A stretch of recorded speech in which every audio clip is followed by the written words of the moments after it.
মুসলমান, পৃথিবী থেকে আমরা অবশ্যই কবরে চলে যাব, অবশ্যই আজ অথবা কাল কবরে চলে যাব। কি নিয়ে যাব? আল্লাহ বলেন, ইয়া আইয়ুহাল্লাযীনা আমানু আমিনু বিল্লাহি ওয়া রাসূলি, ঈমানদার ঈমান আনো বিল্লাহি আল্লাহর উপরে, ওয়া রাসূলিহি নবীর উপরে, আমার হাবিবের উপরে ঈমান আনো, ঈমান আনো।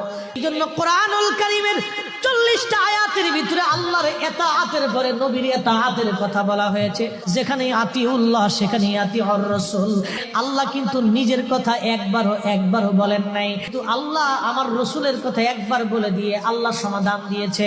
আমি আল্লাহর পরে নবীর ইতাআত, আমি আল্লাহর গোলামি যেখানে, নবীর গোলামি সেখানে। কিন্তু আল্লাহ এটাও জানাই দিয়েছেন, মাইয়ুতি আর রাসূলা ফাকাদ আতা আল্লাহ, আমার নবীর গোলামি হয়ে গেলে আমি আল্লাহর গোলামি আদায় হয়ে যায়।